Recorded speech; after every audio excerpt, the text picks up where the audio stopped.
Hello, today I have a really small Q2 book haul for you. These are just four books, but I'm really excited to talk about them with you because, oh my god, if I'm able to, pat my own back, what a selection.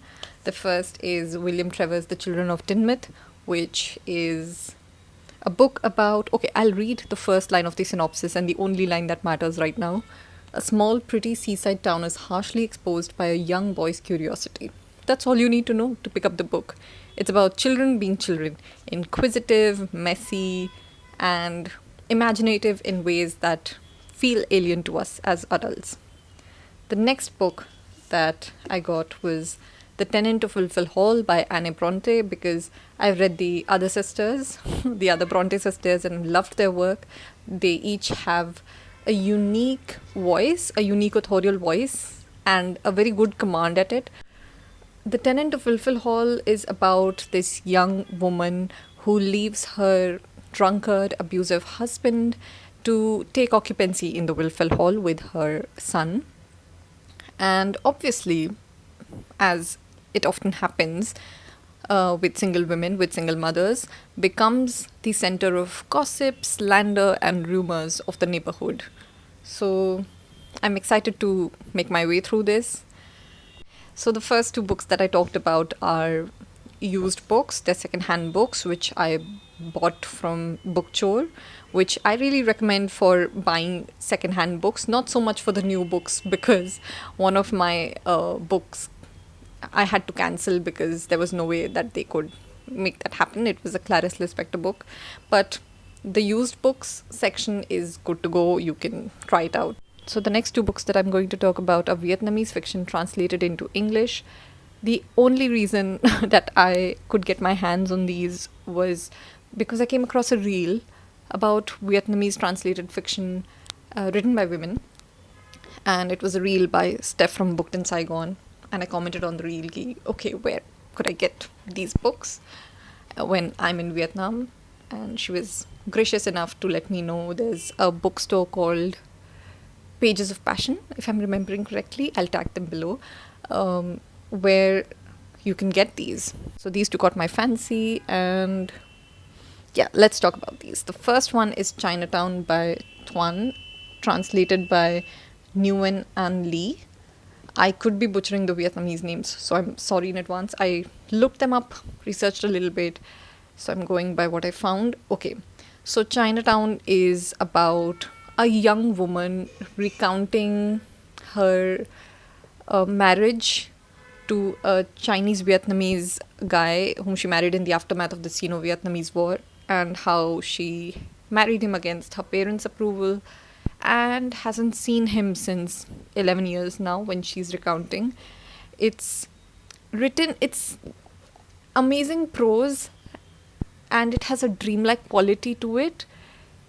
The plot starts with a metro coming to a halt, and there is an unattended bag, so it's causing security concerns, and all of this chaos and mess is happening around the protagonist while she is going down the memory lane, and goes into a monologue of sorts. So all of this, for at least for the part that I have been reading, is a monologue which is fueled by memory, dream, and even speculation as to what happened to this guy that she is thinking about.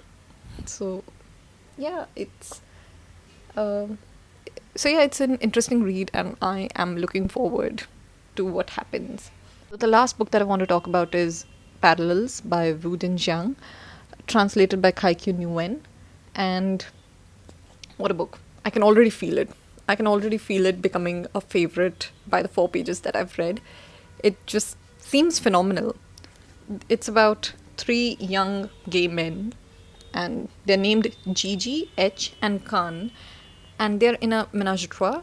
So obviously, it's going to be messy, it's going to be heartbreaking, it's going to be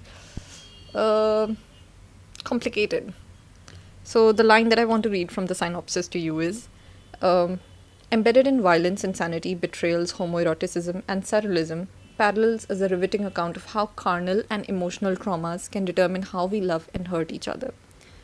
It's also, it comes recommended by Anton Her, who has translated Love in a Big City, if I'm not wrong, which is again one of my favorite pieces of queer literature coming from East Asia, especially.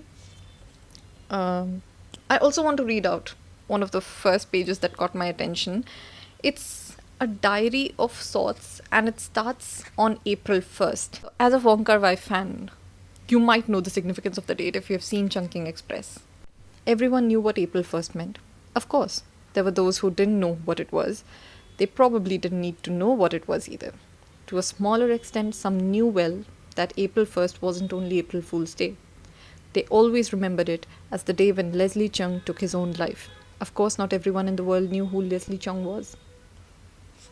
As a fan of Leslie Cheung, I cannot wait to read this book. I'm just stopping myself, screeching in the tracks, holding myself back just so that I can make good progress in the other books that I've already started. I read multiple books at the same time. Yeah, so these are the books that I'm excited to read in the upcoming year. And may you have a good reading year.